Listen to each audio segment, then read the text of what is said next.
근데 당신이 속한 교단이 WCC라는 거야. WCC에 속해도 좋다 이거야. 역시 다른 복음을 전해요. 그래서 이분은 이 복음을 정말, 이 은혜의 복음을 자기 교단 내에서는 또 목사님들 앞에서는 공공하게 못 전한다는 거예요. 이걸 전하면 자기는 이단으로 낙인 찍는다는 거예요. 이런 현실이에요. 그러니까 이분은 물론 이제 전하고 싶어서 들을 것 같으면 전하겠죠. 근데 전하면 막 싸움이 이럴 것 같으니까 당신만 복음 지키고 좀 조심히 있는 거죠. 예.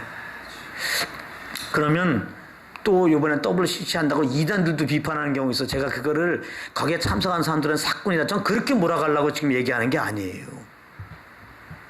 복음을 잘 모르신 거예요. 대충 알으신 거라고 정확하게 교리적으로 안 게 아니에요.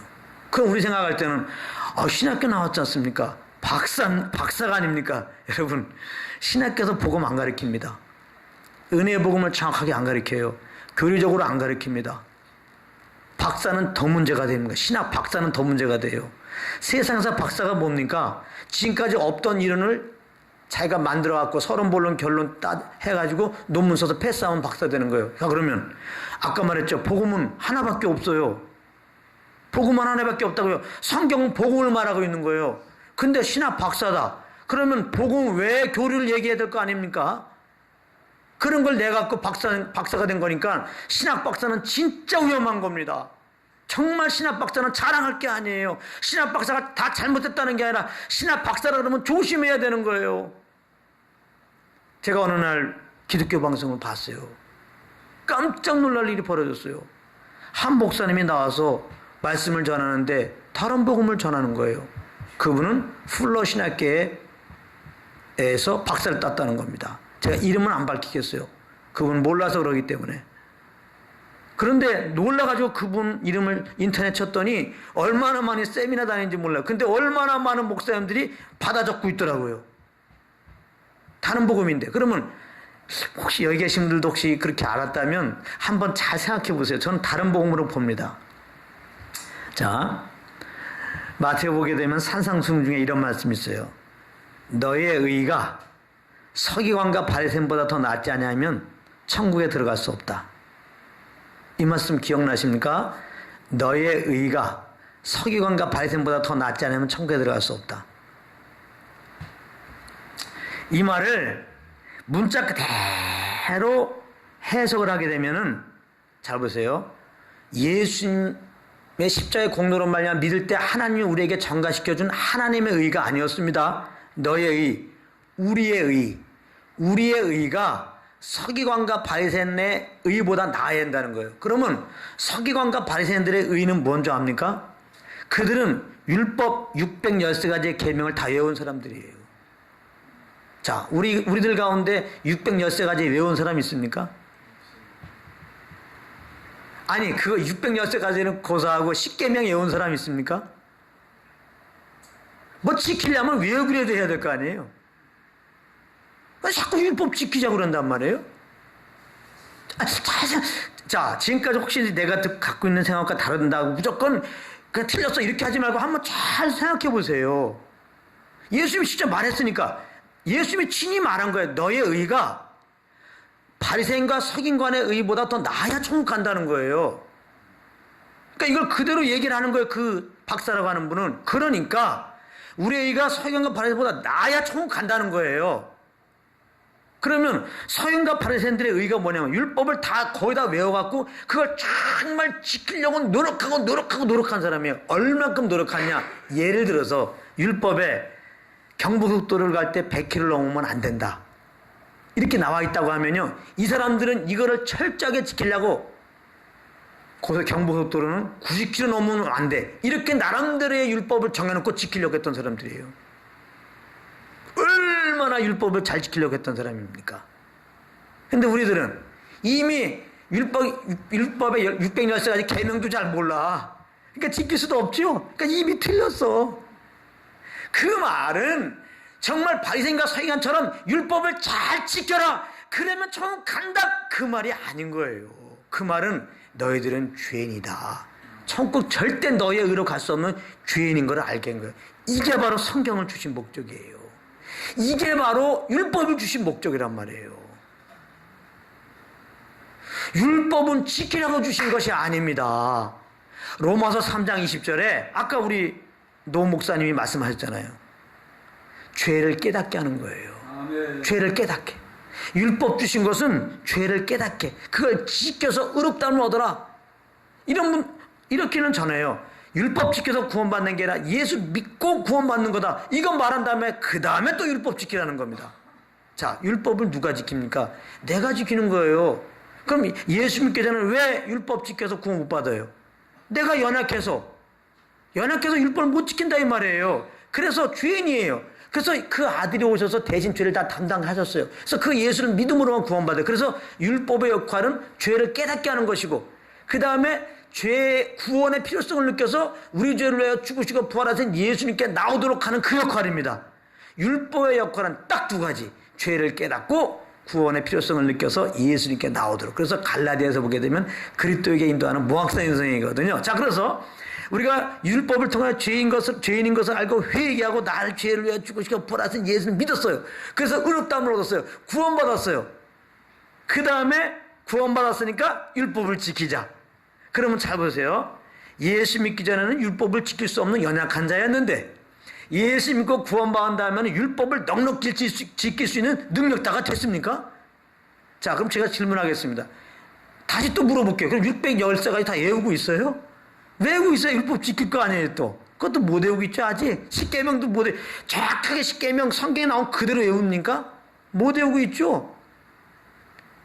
근데 어떻게 예수 믿고 난 다음에 또 율법을 지켜야지 천국 간다고, 잘못하면 지옥 간다고 그러냐. 요즘에는요, 율법도 아니고 이제는 오늘 제가 쓰고 안 불러도 괜찮아요. 이제 율법 얘기도 안 해요. 보통 교회에서는 주일 성수 잘해라, 11조 잘해라, 그 다음에 충성 봉사해라. 율법보다 이 세 개를 더 강조합니다. 요거 잘못하면 지옥 간다는 거예요. 제가 그 교회에 몰라서 그렇게 했기 때문에 이름을 제가 안 밝힙니다. 지금 최근에 엄청난 사람들이 구원받는다, 사람들이 교회를 몰린다고 소위 말하는 부흥한다는 교회가 하나 있어요. K교회였는데 요새 이름을 또 바꿨어요. H교회로. 지금 몇만 명이 몰려간다고 합니다. 그 목사님이 설교하는 걸 제가 잠깐 들었는데요. 잘 들어보세요. 여러분들은 어떻게 생각합니까? 이렇게 설교해요. 여러분, 주일 성수 해야 됩니다. 하면 복 받습니다. 안 하면 지옥 갑니다. 그래요. 그렇게 한 다음에 이분이 비유를 듣습니다. 여기 A라는 성도가 있습니다. 주일날 못 지켰습니다. 그러면 회개를 해야 되는데 회개도 하기 전에 월요일날 어디 가다가 차 사고 교통사고 나서 죽었습니다. 이 사람 어디 가겠습니까? 지옥 간다는 거예요. 이렇게 전하는데 사람들이 지금 부흥일에 많이 간다고. 저는 질문합니다. 교회 사람이 많이 모이면 하나님이 주신 부흥입니까? 그래서 신천지 가는 거예요. 얼마나 많이 갑니까? 사람 많이 모이는 게 대단한 교회가 아니고 사람 많이 모이는 교회에서 설교하는 게 대단한 목사가 아니라 예수 그리스도의 복음을 증거해야 되는 거예요. 자, 그러면 예수님이 아까 말씀하셨어요. 너희 아이가 서양과 바리새인보다 낫지 않으면 천국에 갈 수 없다. 이 말은 뭐예요? 지키라고 준 게 아니에요. 산상수훈도. 이걸 통해서 우리가 죄인인 걸 깨닫게 하는 거예요. 그러니까 예수님은 율법을 완성하라고 온 거죠. 율법을 주신 목적을 더 완성했잖아요. 율법은 죄를 깨닫게 하는데 잘 보세요. 율법에는 간음하지 말라고 그랬어요. 행위적으로 간음하지 말라. 그러니까 나는 지금 행위적으로 간음 안 했다면 율법을 바꿔도 나는 의롭다고 생각할 수 있겠죠? 그죠? 근데 예수님 뭐라고 해요? 여인을 보고 음욕을 품어도 뭐예요? 죄라고 그랬죠? 그거 지키라고 그런 겁니까? 아니, 여인을 보고 음욕 품어도 죄라고 할 때 안 걸릴 사람 손 들어보세요. 예, 우리 저기 뒤에, 우리 목사님은 아마 또 한마디 할 거예요. 이 새빨간 이게 뭐 한마디 할 겁니다. 그걸 지키려고 그래요? 죄를 깨달으면서 율법 주신 목적은 율법을 성취하러 오신 거예요. 그 목적을 이걸 주니까 다 걸려주는 거예요. 그래서 우리는 다 죄인이라는 걸 알려주는 거예요. 그래서 예수님은 이랬잖아요. 수고하고 무거운 자들아 다 내게로 오라. 내가 쉬게 하리라. 할 때 예수님의 수고하고 무거운 짐은 뭐예요? 율법의 침에 매여 있는 자들아, 율법을 지켜서 좀 구원 좀 받으려고 하는 자들아, 그 수고하고 무거운 짐자들아, 나에게로 올 때 구원 받고 진짜 안식을 얻으리라. 그 말이에요, 그게. 할렐루야. 이야, 이제는 뭐가 좀 아멘이죠? 그래서 이게 이 말씀 사역자들은 정확하게 율법을, 교리적으로 복음을 배워야 돼요. 그래서 교리적으로 복음을 가르쳐 줘야 돼요. 근데 안타깝게도 저는 뭐 우리 4대 집안이니까 우리 초창기에 복음이 들어왔을 때 우리 선조가 예수 믿고 왔기 때문에 이제 이렇게 교회에서 지내서 그런 상황을 아는데, 아까도 말했잖아요. 이렇게 신학계에서 신학 박사 따서 복음하는 게, 복음은 계시하는 거예요. 성령의 조명으로. 그런데 또 창세부터 계시록까지 이 복음의 관점으로 보려면 먼저 성령으로 복음을 깨닫는 사람부터 직접 배워야 돼요. 이렇게 지금 신학교육 갖고는 안 되는 거예요. 그래서 예수님이 제자 삼으라는 거예요.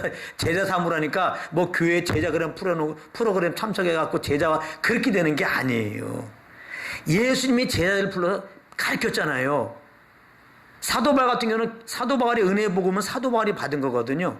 이거 예수님의 계시로 받았다고 그랬잖아요. 그러니까 사도 바울이 디모데에게 복음의 교리를 가르쳤잖아요. 내가 네게서 배운 것을 알며, 속이고 속는 이 다른 복음인 이때에 흔들리지 말고 복음을 고수하고 복음을 가르치라고 그러잖아요. 이렇게 복음을 가르침 받은 사람에게 복음을 배워갖고 이렇게 해서 복음이 연속되고 그 사람 통해서 복음이 선포되는 거예요. 예, 그렇기 때문에 이제 마지막 때는 기갈이 오는데 말씀이 없는 기갈이 있잖아요. 항상 저희들은 말씀 그러면 예수 대 복음 이렇게 생각을 해야 돼요. 왜? 베드로전서 1장에 내가 너에게 전한 복음이 곧 이 말씀이다 그랬거든요. 성경은 말씀이 복음이에요. 말씀은 예수 그리스도에 대한 거예요. 그래서 항상 우리는 왜 성령님을 의지하나? 성령님을 의지하면 창세부터 계시록까지 어떻게 보면 성경 공부는 보물찾기거든요. 숨겨져 있는 예수 그리스도를 찾아내는 거예요. 그래서 성경을 통해서 예수 그리스도를 발견할 때 진짜 내 영혼이 막 살아나는 거예요. 복음을 발견하게 될 때. 예를 들면은 이거예요.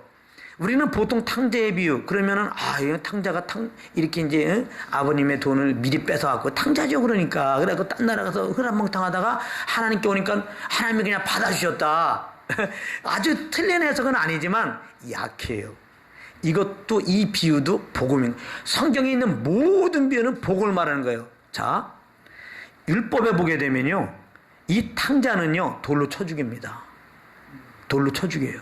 자, 그러니까요 이 아들이 지금 먼 나라로 갔어요. 탕자지 됐죠. 돌로 쳐 죽여야 돼요. 동네 사람들은요 이 나간 자식 저거 누구네 집 자식 저거 탕자짓 했네? 율법 지키려고요 돌멩이 들고 있는 거예요. 탕자가 거지같이 오죠. 아버지는 물론 탕자를 맞이하려고 언제 오나 내 자식 하고서 이제 동구 밖에 기다리고 있었지만 동네 사람들 기다리고 있는 거예요. 율법 지키려고. 탕자가 나타났어. 죽여요. 돌 준비하고서 뒷집마다. 근데 또 이제 말 많은 사람 있죠? 빅마우스. 저기 누구 집 애 안 나온다 거지 같은 거. 돌 던지자 하고 동네 사람들이 준비하고 있는 거야. 그러니까 아버지가 물론 사랑해서 뛰어가지만은 저거 돌 맞아 죽겠으니까 뛰어간 거예요. 자, 그러면 아버지가 그 아들 껴안았어요. 그러면 아버지가 죽었을까요? 살았을까요? 죽었죠.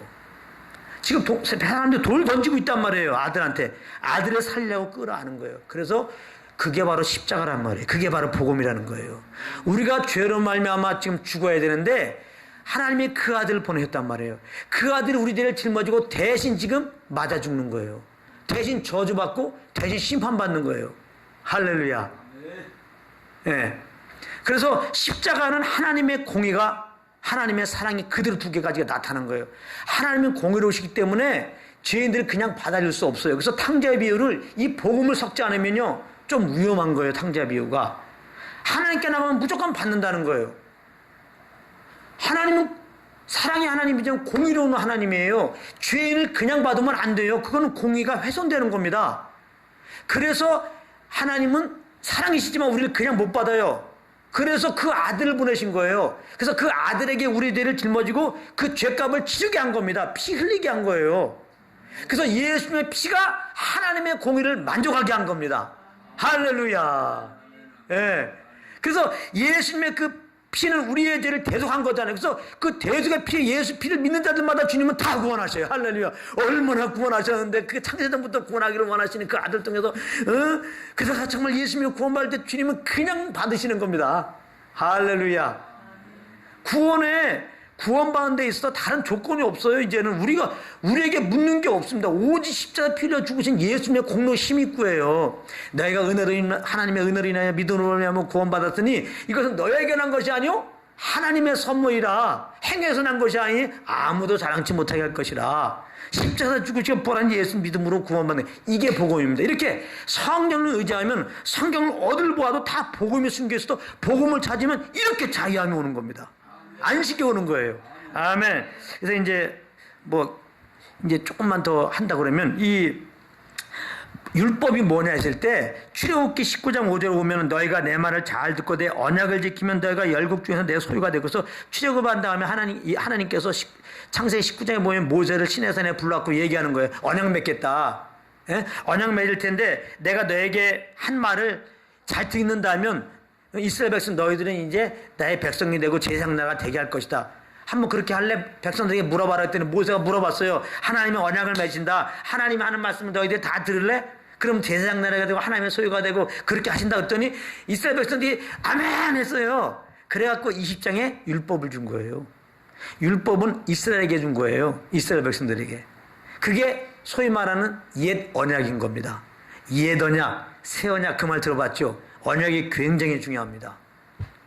그래서 이 옛 언약이 바로 율법이에요.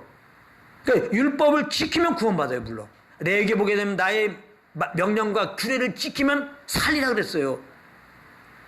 근데 아까 말씀드렸죠. 율법 규례를 다 지켜서 살 사람이 어디 있어요? 우리는 율법은 하나님의 법입니다. 선한 법이고 너무 좋은 법이지만은 우리가 연약하다는 말이에요.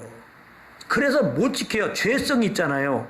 자, 예를 들어서 아직까지도 내가 아까 처음에 말한 말에 좀 의문 푸는 분이 있어요. 아, 예수 믿는 다음에 율법 지키는 게 아니야? 이런 분이 있으면 잘 들어보세요. 잘 들어보세요. 로마서 7장에 있는 말씀을 제가 대신해 드리는 겁니다. 성경에 탐내지 말라는 게 있어요. 율법의 마지막 계명에 탐내지 말라. 자, 난 탐내는 게 죄인지 몰랐는데 어느 날 탐내지 말라는 말씀을 받았어요. 너무 좋잖아요. 탐내는 걸 좋아하는 사람이 어디 있어요? 그게 잘못된 건지는 몰랐지만 아무튼 탐내는 게 안 좋다고 생각했는데 탐내지 말라 이건 죄다 그랬단 말이에요. 그러니까 이 계명 받았어요. 너무 좋잖아요. 하나님의 계명 얼마나 좋아요. 그죠? 그래서 그 계명을 내가 마음에 딱 품었어요. 그래서 이제부터는 탐내지 않고 살아야지 하고 여러분들이 계명을 갖고 왔습니다. 여러분들이 이 계명을 딱 갖고 왔어요. 그럴 때 어떤 일이 벌어집니까? 잘 보세요.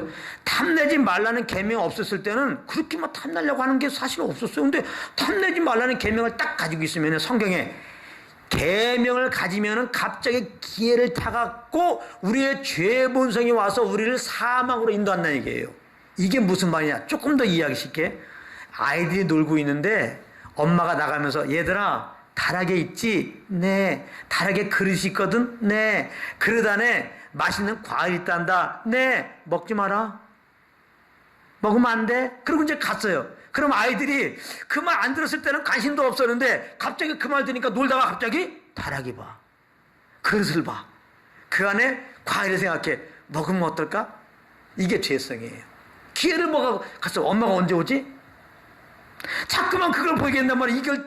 이걸 들어서 처음에는 엄마 말이니까 네 그랬는데 이 죄성이 그런 거란 말이에요. 이 기회를 봐. 엄마가 아직 올 시간 안 됐어. 얼른 가갖고 살짝 먹을까요? 안 먹을까요? 먹게 된단 말이에요. 이래도 계명 지키려고요. 계명 잘 지켜드리는 게 구원이 유지되고 의롭다함이 유지되고 그걸로 천국 가는 거라고요. 주일 성서 잘하는 거, 11조 잘하는 거, 충성 봉사하는 것이 우리 구원받는 조건이 되고 그것이 구원이 유지되고 천국 가는 거라고요. 아닙니다. 우리가 율법 계명을 지키려고 그러면 성경에는 저주 아래 들어간 거라고 했어요. 왜? 절대 우리는 지킬 수 없는 거라고 갈라디아 3장은 말하고 있거든요. 그러니까 이런 거는 잘못된 거예요. 믿음으로 구원받고 율법 지켜 복 받자. 우리는 예수 믿고 세상의 복 다 합쳐서 부족하면 영생의 복을 받았는데 또 무슨 복을 받아요? 우리가 할 거는 감사밖에 없어요. 그러면 율법 지켜 복 받자는 얘기는 지옥 저주 받자는 얘기예요. 못 지키니까. 자, 그럼 제가 이제 조금 더 설명드릴게요. 그래서 이 옛 언약은 이거는 파기될 수밖에 없어요. 이스라엘 백성들은 바로 우상 섬겼죠. 그러니까 파기된 거예요. 그러면서 이제 또 예레미야 보면 새 언약을 주시죠. 이것은 예수의 피로 하나님이 일방적으로 맺은 언약이에요. 옛 언약은 쌍방 언약입니다. 이들이 율법을 주었을 때 지키면 하나님이 구원 베푸세요. 그러니까 파괴된 거예요. 근데 이것도 나중에 혹시 기회 되면 항상 성경은 첫째, 둘째가 나오는데 첫째는 둘째를 향하게 돼 있어요. 항상. 아담. 그 마지막 아담을 향하게 돼 있는 거거든요. 이 율법은 복음을 향하게 돼 있는 거예요. 예. 그래서 이제 여기 성경 보면 시편 147편 19절에 저가 그 말씀을 야곱에게 보이시며 율례와 규례를 이스라엘에게 보이시도 하나님께서 이스라엘 백성들에게 이제 율례를 지키라고 그랬어요. 잠깐만 참고적으로 율법은 의미상으로 보면요 이런 게 있어요. 몇 가지 법으로 구분할 수 있는데 도덕법이 있고 민법이 있고 제사법이 있고 식생활 및 보건위생법이 있어요. 이런 말 들었죠. 예수님이 율법의 마침이 되었다. 율법에 폐해졌다. 이런 말 들어봤죠. 그러니까 많은 분들은 그래요. 그거 뭐 제사법 폐해진 거고, 그 다음에 민법 폐해진 거고, 그냥 뭐 그런 거지. 도덕법은 폐해질 수 없어. 소위 말해서 십계명은 폐해질 수 없어. 그러죠? 안 그래요. 율법 그러면 도덕법, 민법, 제사법, 식생활, 몽퉁구리를 말하는 거예요. 여기에서 예수님이 죽으심으로 민법, 제사법, 식생활법은 없겠고 도덕법은 유지된다. 그런 거 없어요. 예수님이 이제 죽으심으로 율법 요구를 다 이루셨어요. 마침이 되었어요. 예? 그래서 우리는 이제 우리 율법 요구를 이루시고 이제는 우리들에게 율법 요구는 뭐예요? 죽으라는 거지. 예수님 우리들을 짊어지고 피 흘려 죽으셨어요. 그래서 이제는 우리가 회개가 예수 믿으면 여러분들 의롭다함을 얻잖아요. 이거지. 이걸 아셔야 돼. 내가 지금 교리적으로 지금 다 얘기합니다. 의롭다함이 뭐냐면 의롭다함이. 자, 우리가 예수 믿었어요. 그럼 하나님이 의롭다 한다고 그랬죠? 의롭다 하시는 의미가 여러 가지가 있어요. 그건 법적 용어인데요. 무죄선언입니다. 무죄선언. 죄가 없다는 거예요. 이것은 과거에도 죄를 한 번도 안 범한 것처럼 앞으로도 한 번도 안 범한 것으로 인정해 주는 거예요. 의롭다 하심이. 그 다음에 율법 다 지키면 구원받는다. 즉 의롭다고 인정받아요. 자, 예수 믿고 우리가 의롭다 안 받았죠? 바로 이겁니다. 율법을 알으니까 우리가 이제 복음이 더 이게 얼마나 엄청난 겁니까? 우리가 예수 믿고 의롭다함을 얻은 것은 뭐예요? 율법을 다 지켰을 때 의롭다 이렇게 하시거든요. 근데 예수를 믿었을 때 우리를 보고 의롭다 하시는 거야. 이게 복음이에요.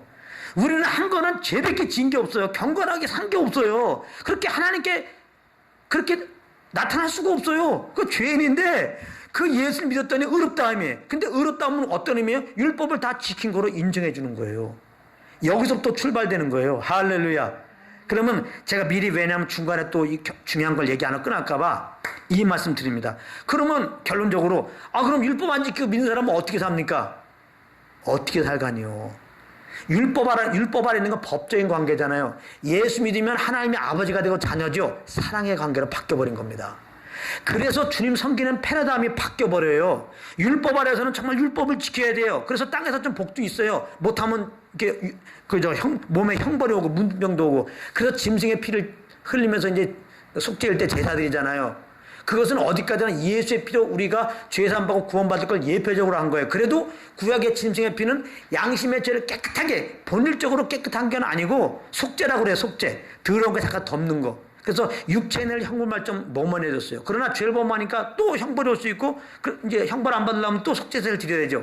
그러나 예수님이 오셔서는 완전히 그 보혈을 완전히 다 이제 흘려주시고 예수의 피는 우리를 깨끗하게 한 거예요. 그걸 보고 구속이라고 그래요. 구속. 그러니까 노예 시장에서 노예 돈 주고 노예를 이렇게 사는 거예요. 해방되는 것처럼 우리가 예수 믿으면 예수의 피로 말미암아 우리가 죄에서 완전히 우리가 이제 구속받은 거예요. 해방된 거예요. 할렐루야. 그러니까 예수 믿으면은 이제 하나님 우리 아버지가 되고 우리가 자녀가 돼갖고 이제 뭐 어떤 법적인 관계로 주님을 섬기는 게 아니에요. 이제 로마서 7장 6절에 나온 말씀입니다. 얽매였던 게서 이제 벗어났고 율법에 대해서 이제 벗어났으니까 의문에 묵은 것을 섬기지 말라. 율법 계명을 지키는 거, 주일 성수 잘하는 거 이런 것들로 이제 하나님과 관계를 맺지 말라. 그렇게 하는 게 아니라 이제는 뭐예요? 영의 새로운 것으로 섬기라 이 말이에요. 다시 말하면 예수 믿고 구원받은 우리들 안에는 하나님의 성령이 오셨어요. 할렐루야. 그래서 예수님을 구원받는다면 어떻게 하는 거냐? 하나님의 성령님이 누구예요? 하나님이에요. 잘 보세요. 하나님이 오셨으니까 하나님과 같이 움직이면 그게 예배예요. 할렐루야. 하나님이 오셨으니까 구약에는 다 그림자고, 예? 그래 예수님이 창것이 왔어요. 그 창것이 왔으면 창것과 같이 지내면 돼. 그냥 예수님과 함께 지내면 돼. 그게 성령님과 함께 동행하는 거예요. 그래서 성령님이 이렇게 잘 보세요. 성령님과 이렇게 동행하는데 어떤 여인을 보고 내가 음욕을 품으려고 그러면 성령님이 뭐라고 그랬어요? 남편과 아내가 있는데 남편이 다른 여자 보고 이렇게 눈을 돌리려고 그러면 아내가 어떻게 하겠어요? 내가 지금 성령님과 동행하고 있어요. 근데 마음속에 여인을 보고 음욕을 품으려고 그랬어요. 그럼 성령님이 근심한다 그랬죠? 내 신명을 치죠? 내가 성령과 동행하려고 그러면 어떻게 돼요? 성령의 인도함 따라 음란 생각 안 갖게 되죠?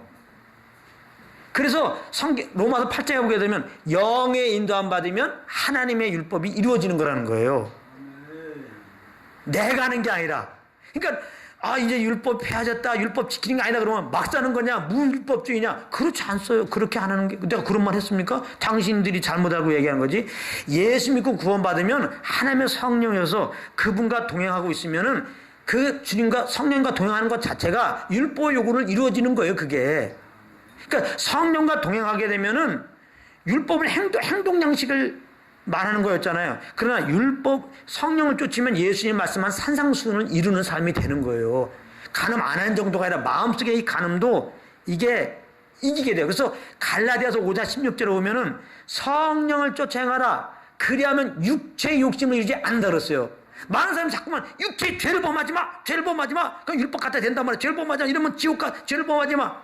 아멘을 받았다가 합시다. 그게 종의 멍에를 매는 거예요. 죄를 안 범할 수 있습니까?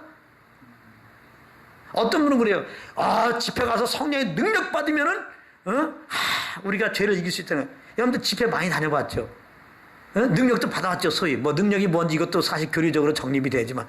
자, 그 능력 받고 죄를 범했습니까? 안 범했습니까? 뻔하죠. 나 능력 받고 집에 가는데 안 믿는 남편이나 아내가 막 바가지 긁을 때 참다가, 결국은 죄를 범하죠. 성령의 능력은 복음 증거하라고 아까 우리 목사님 이쁜 목사님이 하신 것처럼 복음을 증거하라고 능력받는 거지 율법 계명을 지키라고 능력받는 게 아니라 바보요. 자꾸 제가 말할 때 먼저 잘못된 생각을 갖고 하는 게 아니라 잘 생각해 보세요. 능력을 받았는데 우리의 신앙의 고민이 뭐예요? 목사님 따라 금식도 했고 부흥에 참석도 했고 뭐가 능력 받았던 것 같은데 여전히 죄를 범하더라 이 말이에요. 여기 딜레마가 있지 않습니까? 우리는 연약해서 안 돼요.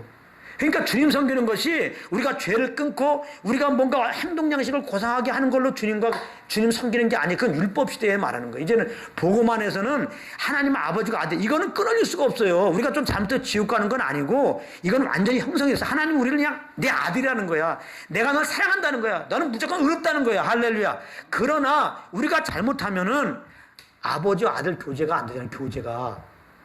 그러니까 회개도 해야죠. 그것은 지옥 갈까봐 하는 게 아니라 아버지와 교제를 이어가기 위해서 잘못했습니다 하고서 여기서 중요해요. 잘못했다고 자백한 다음에 또 내 마음으로 똑바로 살게 이런 기도 하지 말라는 말이에요. 우리 많이 그러잖아요. 하나님 요것만 용서해주고 이렇게 잘 해주면은 이렇게 내가 헌신해. 그렇게 해서 목사님 된 사람 많아요.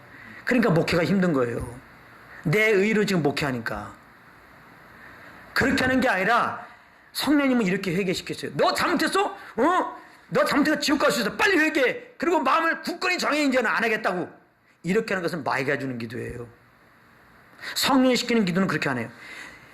너가 지금 죄를 범했는데 하나님이 너를 구원하기 위해서 어떻게 하셨냐 그 아들 보내시고 그래서 지금 어떻게 여전히 사랑하시고 이렇게 기뻐하시는데 너는 왜 죄를 범했니? 너가 죄를 범하니까 아버지께 못 나가잖아. 지금 잘못했다고 그래. 아버지는 다 용서하고 기다리고 계셔.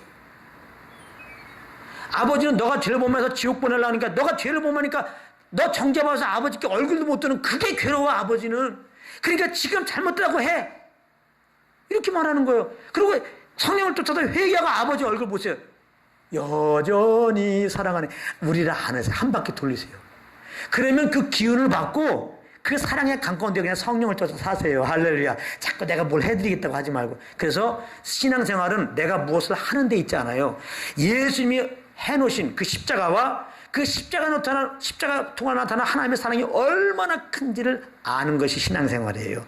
알으면 자연스럽게 자원함으로 인색함 없이 성령을 쫓아서 그렇게 율법이어서 내 의로 말미암아 억지 조금만 하면 잘난 척하고 못하면 막 내가 정죄받고 조금 잘하면 남 정죄하는 이런 게 아니라 이 주님의 사랑을 알고 예수 그리스도의 은혜를 알게 되면 너무나 감사함으로 자원함으로 진짜 목숨까지 드리면서 오직 그러면서도 내가 아니라 예수 그리스도만 자랑하는 그런 삶이 되는 겁니다. 그래서 오늘 보니까 시간은 내가 안 봤는데 많이 초과된 것 같아요. 죄송하고 오늘 말씀 결론을 못 냈겠습니다. 그래서 이렇게만 하겠습니다. 율법은 이제 옛 언약으로 주신 건데 이스라엘 백성은 죄를 깨닫고 이제 예수님께 나와서 믿음으로 구원받게 하는 그 용도였다. 그래서 우리가 예수 믿고 구원받은 다음에는 또 율법 지켜 그런 게 아니라 이제는 성령으로 오셨으니까 성령의 인도함 받아 사는 건데 성령의 인도함 받는 것이 곧 하나님의 율법을 요구를 하나님이 친히 이루시는 것이다. 이것을 알고 절대 걱정하지 말고 자꾸 내 의로 내 행위로 뭔가 주님과 코드를 맞추려는 짓 하지 말고 다시 율법으로 떨어지는 거니까 그냥 나를 구원한 주님께 감사하면서 성령을 쫓아서 이렇게 한번 민감하게 성격 주님의 소감 따라서 이렇게 살라고 권면을 드립니다. 오늘 여기까지 하겠습니다.